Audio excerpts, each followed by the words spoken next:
Are you going to do the intro or am I? Welcome back to the Old Colony Cast, a podcast about all things Plymouth and surrounding areas. I'm your host, Andy, joined today by co-host Hannah. Hello. You look sleepy. Are you okay?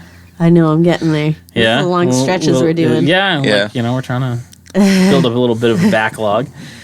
And the Sandman to Hannah's sleepiness. Rolled on myself. Producer, editor, Fish. Hello. I'm sorry, I didn't have like a good I don't know. Enter Sandman. You know what? I'll just put like Enter Sandman or something. Play the only a like bit of it. 12 seconds or something like Yeah. that. Yeah. I'll say Enter Sandman and it'll be like, yeah. There you go. Just use that. Yeah. All right, we're good. Never mind. All right. I don't have to do anything. Thanks, Anna. You're welcome. So what happens now? Oh, wait. So, Andy, what are we going to talk about? I know. I was like, wait. So Hannah messaged me. Yeah, I was not clear enough, obviously. I'll be honest. I figured out exactly what you were talking about. Yeah. So for Andy our just listeners took it who and don't ran. know, Hannah is expecting a child Yeah. any second now. Pretty much. And so she was like, hey, you should set up an interview. And we're recording a lot of episodes to try to have like a backlog so, Hannah can go have a kid and stuff. And her idea was set up an interview so you can record while I'm not around. And I took that as Andy, go make up an episode. So that's what I did. Well, you can still do the other thing. I If guess. you want. If we need to. So we always say that it's Plymouth and surrounding areas, and we're a little loosey-goosey with surrounding Yeah, areas. like New England. Yeah. I mean, we figure the general rule is within if it's a day trip. Yeah. Yeah. All right. Sorry. What happened? I was crunching. Somebody was doing an Oh Andy. my God, we totally switched roles. I know, this is weird. Yeah. So we're going to talk about a Rhode Island legend. Cool. Legend, hero, both of those. General Pauly D. Okay, sorry. General Joseph Colton. I don't know about him. You don't know General Joseph Colton? Nope. It's not Pauly D. He's better known as G.I. Joe. What? So The real American hero? the real American hero. Oh, God, this is... So towards the end of World War II. I'm so unsurprised right now. I know. Makes a lot of sense, right? Oh, you have no... like, listeners, you have no idea how incredibly this makes sense. Yeah. So towards the end of World War I, like, nationalism and patriotism was huge. Oh, yeah. And so, like, we're heading into, like, the 50s and 60s. And in Pawtucket, Rhode Island, there's a toy company called Hasbro. Yeah. And you know what their most famous toy at this time is? Oh, in the 50s? 50s, 60s. Oh, is it like that Action Man kind of thing? Not Action Man because that was British, but it was like... Slinky? Hannah's closer. Action Man couldn't have existed without G.I. Joe. No, because For I very also specific remember that reason. Action Man was considered later, and I think British. I don't know. Mr. Potato Head. Ah, it was close. Potatoes sold separately. So it was literally just things that you actually stuck into a potato. Yes. I knew about that. And Mr. Potato Head, when it first came out, was scary looking. Yes, because it was things attached to a potato. Well, and like the noses were different. Yep. They were like sharper. Everything was just a little bit more like 1930s Halloween costume. Everything was looking. just a little bit creepier than it had to be.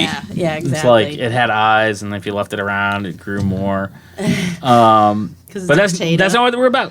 So Stan Weston, he was kind of like a freelance toy designer, and he wanted to combine the popularity of Barbie with kind of this whole patriotic nationalism movement. And he went to Merrill Hassenfeld, who was the owner of Hasbro at the time. And Hassenfeld said, we don't make dolls. But then this other guy, Don Levine, who was the head of research and development, was like totally into the idea. Yeah. And decided like it needed to happen. And it evolved into this like battle over who came up with the idea. Was it Weston or was it Levine? And it's almost like one of those like Weston came up with the idea, but Levine made it Happen. marketable. Yeah. Okay, out of curiosity, is this where we end up with the term action figure? Don't jump ahead of my notes. Look, Now you know. look, Andy, the roles are all up in the air. I know. We're all trying to like do different things We'll today. get there. Fine. So, walking by, and so this is really how Levine like got the notoriety for developing it. So he was walking by an art supply store and saw like the artist figure model, with all the joints that you can pose, and he realized that was like the key, and he bought like a dozen of them and brought them in. And was like, so Merrill Hassenfeld was the head of Hasbro, and he's the one who said, we don't make dolls. Yeah. He was on vacation for 2 weeks. So using these 12 figures, not Weston, the other, Levine was like, we need to have this mocked up and ready to go by the time he came back.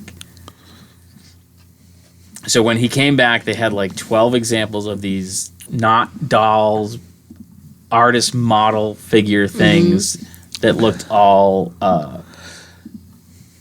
like military style. So he bought all the little posable doll models and just put little army uniforms on them? Pretty much. Like he sculpted heads and gave them weapons. Yeah, I'm sure he used and like fast drying clay or something. I know, part of me thinks it's like the cutest thing. And then the other thing that adds to the whole argument of who came up with who is it was Stan Weston's idea originally. And Weston was offered $50,000 for this idea, or 1% of the royalty. I'm sorry, $50,000 and 1% of the royalty, or a flat $100,000. What did he do? He took took a flat $100,000. Oh. And so obviously he's bitter about whose idea it was because he you're talking 1950s, 60s money. That's a lot of dough. Yeah. But it could have been literally millions, Like a lot. billions. Yeah. So Stan and Don, this dispute still exists, and I mean it's very much like the Stan Lee, created Spider-Man argument. Yeah. So that went on and on and on.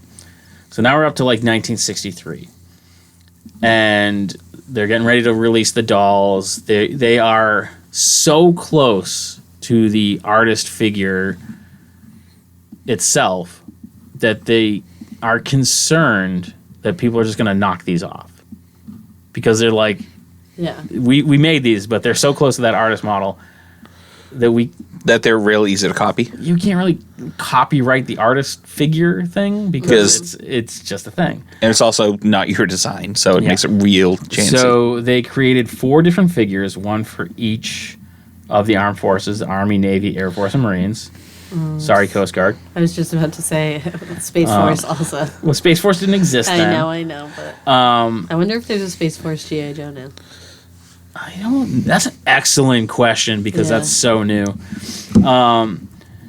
So they also realized that at this time, boys aren't going to play with dolls, and that's where they coined the term action figure. And it's not a doll, and they were so specific about it being not a doll. If you referred to it in the offices as a doll, you were fined. Wow. Because they're like, that is not a doll. We don't do dolls. Yeah. There's action figures and action figures only. So it's so funny. I guess I wouldn't even thought of it. Barbie obviously was like the market on dolls and things like around that size, right? Yeah. Yeah. But yeah, like they had very limited movement. The Barbies? Yeah. Yeah, it was basically like shoulders and hips, maybe. Shoulders, hips, neck. I think it's Yeah. 5 Yeah. points of articulation. Yeah. And that is literally one of the trademarks that continues, not so much to this day because so many people now do Yeah, it. that's a common But that was thing. one of the things that totally separated G.I. Joe all through the 1980s and 60s is the amount of articulation. Yeah. But because G.I. Joe is basically a ripoff of Barbie, Yeah. Barbie you would buy one doll, and that was almost like the loss leader because then you would buy dresses and the dream house and the dog and the shoes and yada yada. G.I. Joe was exactly the same. They didn't make a lot of money on the doll. It was like you buying the extra combat stuff and the guns and the helmets and all the accessories that went along with it. And again, they were really worried about copywriting these Yeah. because they're using an artist figure that was just a common thing. So in the head sculpt, they gave it like a scar on one of its cheeks, and that was supposed to be like the copyright solution. Another company, Mego, which was became another big Another major action Yeah. like big action figure company did like. Did they have the Star Wars license? They had I think. no, Mego did not. Mego had Marvel and Star Trek eventually. Yeah, who had Star Wars then? Kenner. Thank you. Yep. But we'll get to that. Stop jumping ahead. I'm not jumping. I'm This is what it's like. Yeah.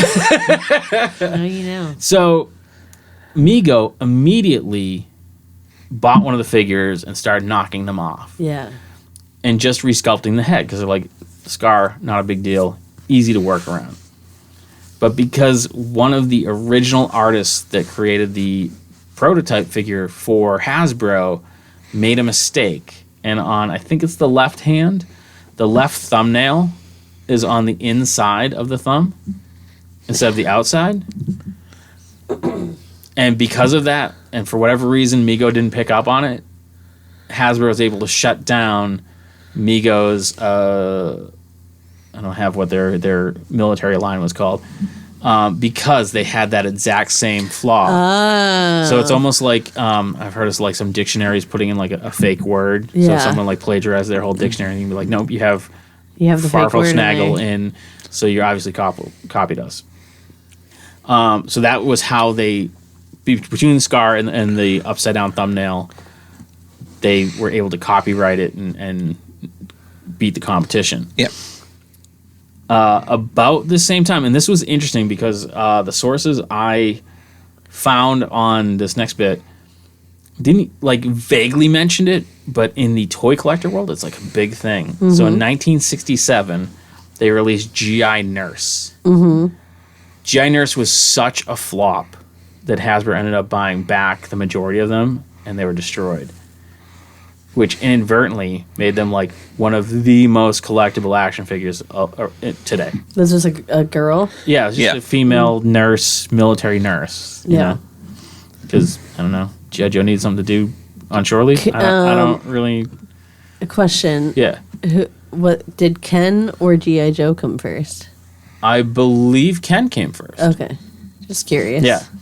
But Ken, again, had like the 5 points for Yeah, articulation. it wasn't. Yeah. It wasn't the same thing. I just wasn't No. sure if like in my mind I could see Barbie being like, oh my god, there's a masculine Yeah. not doll Right. out on the market. We need to put something in ours. But Well, I think when Ken came out, G.I. Nurse was Yeah. kind of like be like, oh, well, Barbie has Ken. right, it's the answer Yeah. to it. Yeah. In G.I. Joe. Okay, when did G.I. Joe come out?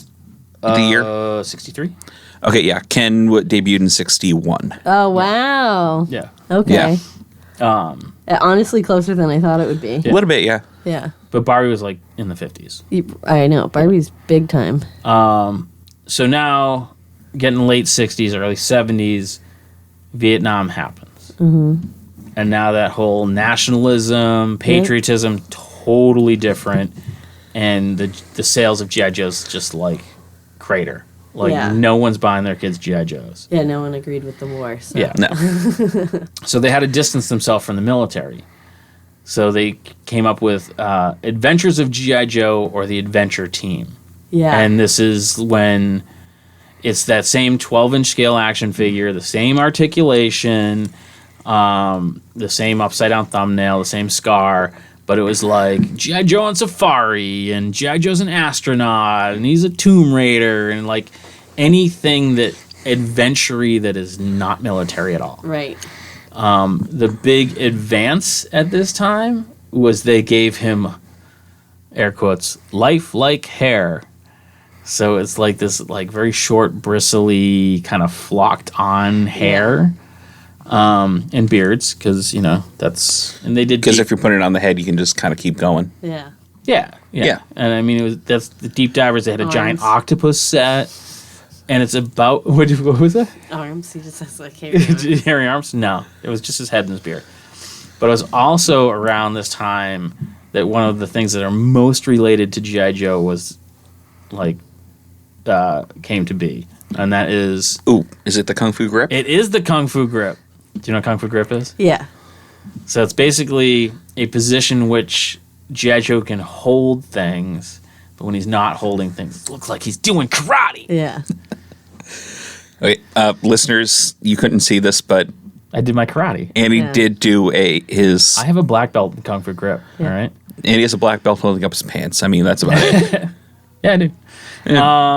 So now we're rolling like into the 1970s, Yep. and you know the adventure team's doing really well. They're now starting to hit the oil embargo and gas shortage, and these things are the oil products are used in plastic, and that's causing a lot of issues. Which we discussed 2 episodes ago when we were talking Tupperware. That's right. Yeah. Oh, that's right. Yeah, we were Yeah. talking about that. So they're trying to like thin out the bodies. They're not making as much product, and it's just like any idea. You know, you start with the military, and you do all your military branches, and then you do all your adventure teams, and you hit the obvious ones at first, and now you're kind of like grasping for new ideas. And one of the biggest, I'm gonna say, jokes is Bullet Man. And it was a G.I. Joe action figure, and he had like a silver chest plate and like a bullet-shaped helmet, and it was like almost trying to be a superhero, but not a superhero. Which is a little weird because I think the Human Bullet is an actual. It was probably Comic book a superhero. knockoff of that, but it was, you know, it just became more and more ridiculous, the costumes, and you know, you're just, every time you come out with a new toy, you're like extending that bar of like the ridiculous. At some point, you have hit the bottom of the barrel of the believable And that was Bullet adventure Man. jobs. Yes. Yeah. And that was Bullet Man. I think And Bullet Man is where you end up when you've run out of like even bad ideas. there was also a weird Neanderthal looking one that had like big long arms. So there's a few of just like weird oddball ones, and this led to the end of the G.I. Joe 12-inch action figure in 1978 was the last time they had a line. So, at this time, it was also... Yeah, so 78 ended the G.I. Joe lineup, and in 1979, Merrill Hassenfeld, he was the owner, CEO of Hasbro, passed away. His son, Steve, obviously grew up with G.I. Joe. I mean, I imagine he had every G.I. Joe imaginable, and he becomes CEO. To this point at Hasbro, his biggest success was... Is it still? Okay, Is it so still- I G.I. Joe? guarantee you all know about this. Every listener knows about this. Steve's biggest success Yep. was? so this is what?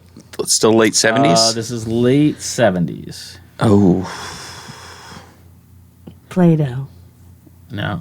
But that, and like, That kind of thing. that kind that of... kind format. of. Like, it's a game.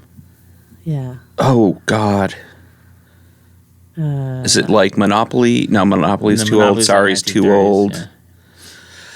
yeah. Ouija boards are way too old. Trouble. Much closer. It was Hungry, Hungry Hippos.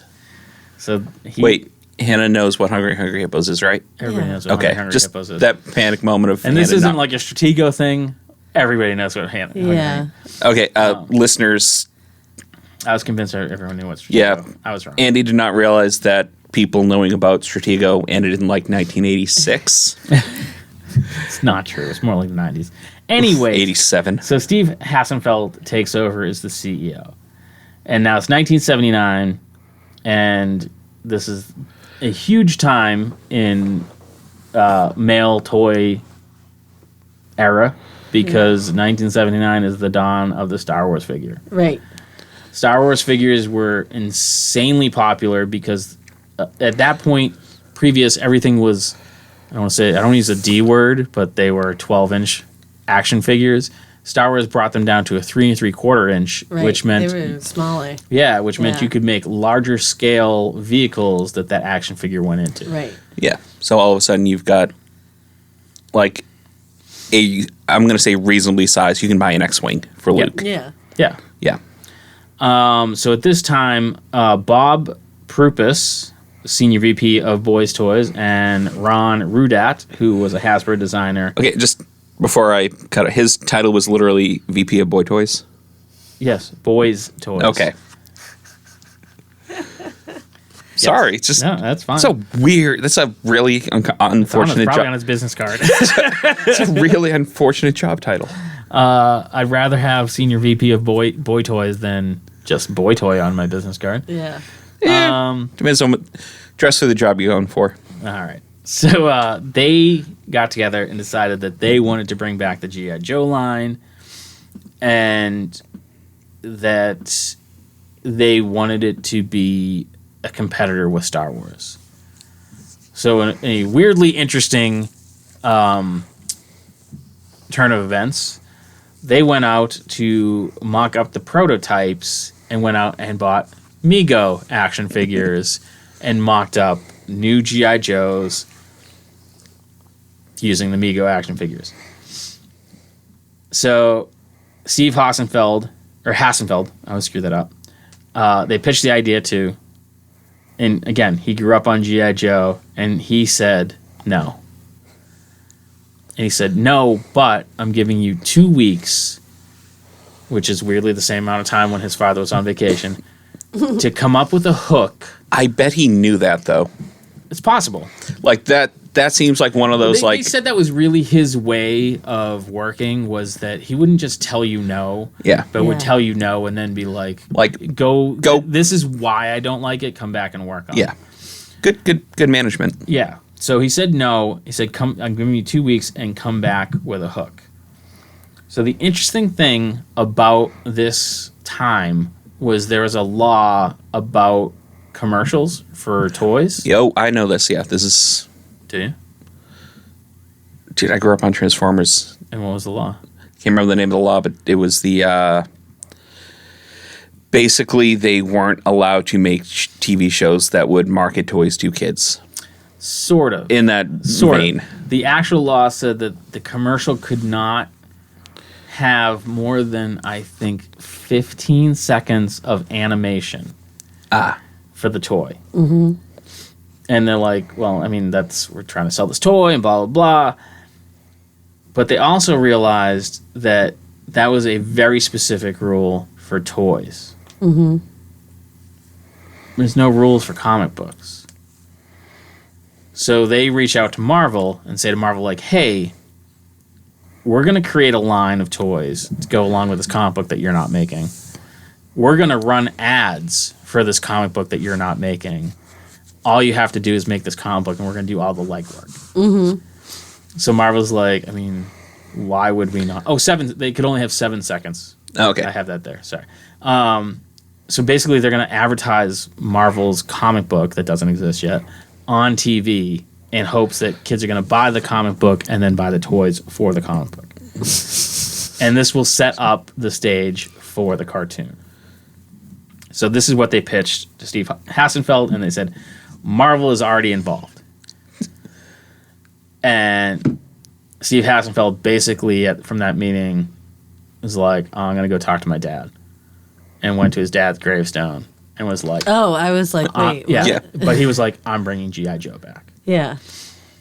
So it has now changed from originally it was just this is what our military's like, then to we're going to do anything but military. Because now we're like hitting Reagan years, so nationalism's kind of back, more patriotism, not like crazy amounts. And they decide that G.I. Joe isn't just the Army, just the Navy, but it is kind of to take a line from Men in Black, the best of the best of the best. Yeah. And it's an elite force of all the best. If you're a firefighter in the military and you're the best firefighter, you go to G.I. Joe. Right. So that's what they changed the team from to this elite force. And Larry Hama, who was also a vet and was a role on MASH, was a writer for Marvel and kind of like a lesser known writer, but they're like, hey man, you're going to write the G.I. Joe comic book. So now all the pieces are kind of coming together, and Larry, being the writer, has to write stories about this elite force, and he says, who do they fight? And they're like, what are you talking about? And he's like, well, who's the bad guy? Like, who are they fighting? And they're like, we're not going to make villain toys. No one buys villain toys. Mm-hmm. And he's like, well, I'm writing stories. I need a villain. And an editor at Marvel, Archie Goodwin, just off the top of his head, is like, they should fight Cobra. Yeah. Not who Cobra is. He's just like, that's what it's going to be called. Ron Rudat, who I believe he was involved earlier. Yes. Yeah. He was the Hasbro designer, not to be confused with the VP of Boy Toys. Created the Cobra logo. Interesting sidebar, his son has been on the Inebri-art podcast. Tristan? Oh, wow. Yeah, Tristan Rudat. Way back. Way back. Wow, Way back, yeah. years ago. And this is a super iconic logo that's still in use today. And like you'll see it on t-shirts and cars and everywhere. So now everything's kind of coming into production. They're making the prototypes. They want to keep that same articulation that 12-inch Joes had that Star Wars figures didn't have, and that's how they were going to separate themselves. Yeah. So they had these highly articulated 3 3/4-inch figures with very detailed paint jobs, and they had, I think it was 8 figures in the first lineup, and they brought the cost to Hassenfeld, and they're like, this is way too expensive. There's no way we can make this product line this way. You have to cut costs somewhere. So their solution, I believe it was him that proposed that, like, there was 7 spray painting passes to make these figures, that they reduce some of the detail so they're simpler looking. And they didn't want to do that. They're really happy with the way they looked. They're like, you know what, we can reduce costs on the entire line, and instead of reducing everybody by like 2 spray treatments, if we just paint one character one color. So they had 7 figures that they ran the way they were, and took this one random figure and said, we're just going to paint them all black. And that became Snake Eyes, the most popular G.I. Joe figure ever, just because they wanted to cut costs. Oh my god. So now they're pretty much ready to roll out this new line, and Empire Strikes Back comes out. Yeah. And they're like, we don't, and you see this a lot with movies where like 2 movies would be scheduled and they'll bump one just so they don't have to compete. Yeah. You know, it's not delayed. So that's what they did. They're like, we're going to hold off releasing G.I. Joe for a whole year, let Empire Strikes Back do what they're going to do in the market, and then we'll release G.I. Joe. Now, during this time, Larry Hama, who is the writer at Marvel, has all this time. He's building up the story. He starts writing backstories for all these characters. And it doesn't seem like it's important, but it becomes like trademark of G.I. Joe. Yeah. On the back of all the G.I. Joe figures, there's a file card. And that was just because he had this time to write. And so Larry Hama is known as I'm going to say not the modern era, but that era of G.I. Joe. I don't know if it held through all the way, but he had written every file card for every G.I. Joe except for one. Which one? So there was a Cobra villain, and his name was Cristobal, and he was the Cobra mind control expert. Okay, gotcha, yeah. His character came from Maine. Nice. A maniac. Because Really who went wrote away? his Was he card? written by Stephen King? His file card was written by Stephen King. Oh, man. And in turn, Hasbro named one of their other G.I. Joes Sneak Peek after Stephen King's son. Wait, is that the same son that's Joe Hill? I think so. Yeah. Not 100% sure. Oh, that's So Sneak Peek, last name King, named after Stephen King's son. I'm not saying that Joe Hammond had a problem with this, but Sneak Peek does not survive in the comic book series. Okay. And that is something that's distinctly different than the cartoon. The cartoon... I was going to say you haven't even talked about the cartoon yet. We haven't Talking gotten about the G.I. Joe action. Like, yeah, we're not even there yet. Yeah, we're not you're yet. jumping your own notes. But the... It's what he does. The comic book was very realistic and gritty, and characters died, and was hugely successful. So, blah, blah, blah. Backstories, final cards. So G.I. Joe made $51 million in its first year. Wow. With 8 figures. So then, shortly thereafter, came along the G.I. Joe TV series that Yeah. I like to say we're all familiar with, but But Andy and I are familiar with. yes. It's how I know G.I. Joe. Yeah. Yeah. And it I didn't even know there was a comic. the comic and the cartoon were very similar, but at the same time very different because The cartoon was a lot more. it's a cartoon. It's no safer. one died. They had the Yeah. infomercials at the end. Knowing is half the battle, right? Yeah. Exactly. Everyone got shut down, had a parachute. Yeah. And then it just kind of like, we said earlier, got a little crazier and crazier. And then they tried to reuse old models. And eventually the toy line ran its course. But there are some over 500 G.I. Joe characters. Because that 3 3/4 inch size, they could just make as many as they want. Some interesting little tidbits about the G.I. Joe world. In the 1980s, both William the Refrigerator Perry, do you know who that is? He was a football player? Yes. Yeah, he was. And Sergeant Slaughter both joined G.I. Joe. Pro wrestler. The refrigerator was, he played for the Bears. Yes. Yep. And they were even trying to make Rocky Balboa a G.I. Joe character. Wow, and who was the wrestler? I'm sorry. Rocky Balboa was... No, Sergeant Slaughter. Rocky? No. No. No, Oh, Sergeant Slaughter was... Sergeant Slaughter was a Yeah. pro wrestler, yeah. Yeah, okay. But they okay. tried to make the character Rocky Yeah, a G.I. Joe. yeah. And That makes sense. it's weird I because... think I've Oh, wait, seen, no, like- Rocky. I was like thinking the Rainbow. card. Never mind.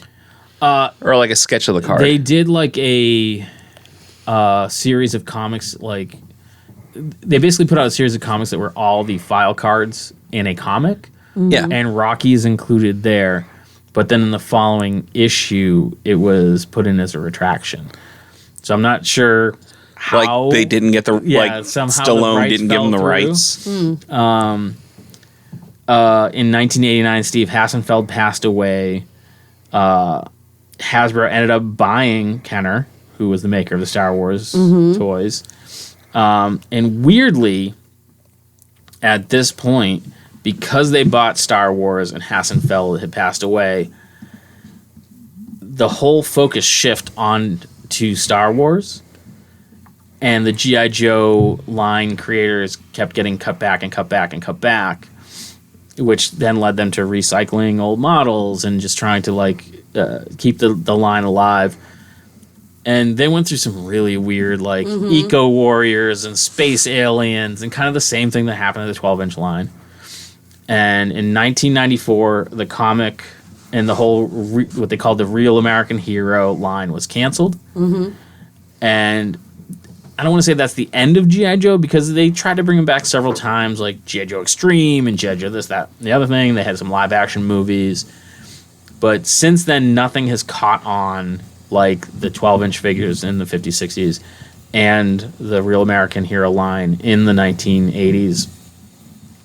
Although they still do create figure lines. They did a whole series, I think it was like in the 90s, they brought back the 12-inch ones, and they really went with more of a historic aspect where they created... I think it came with like World War II Jeeps and stuff like that. Yeah, but they even went to Revolutionary War. They would make, this is a very specific attire for this regiment of this branch. Right. And even to some very specific people. There's a Bob Hope, and a Patton, and even some more specific. Oh, wow. Yeah. Yeah, because I keep forgetting that Bob Hope was ex-military. Yeah, and he was. Yeah. I think it was more like. He's not Bob. I'm thinking of Bob Ross, but yeah, Bob Hope. No, Bob Hope. Bob It was Hope did all the USO stuff. Yeah. Yeah. So they didn't like.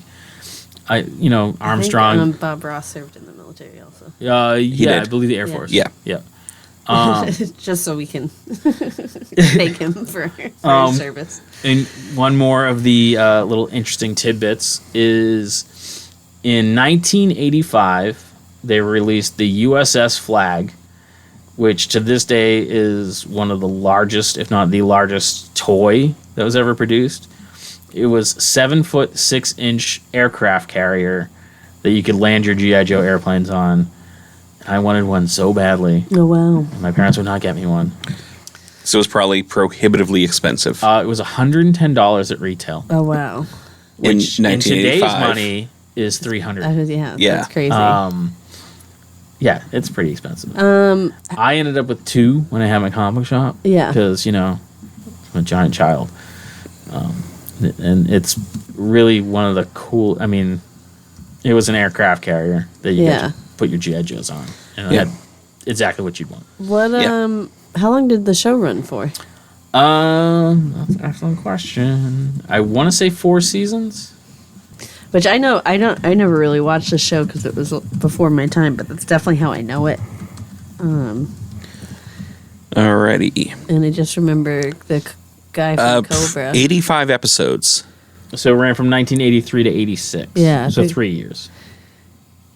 It still felt like in the 90s there was some amount of fanfare from the show. Oh, sure. Yeah. Yeah, I mean, It it's... was still in reruns. yeah, Yeah. This it's is just first run stuff. Yeah, it ran for 10 years after Okay, it because I was ended, like, yeah. I feel like that's how I know G.I. Joe. Yeah. Right? I think my brothers had maybe a couple. I had I remember my brother got a ton of them. a bigger one, like the 12-inch ones? for Yeah. Christmas one year, Yeah. I think.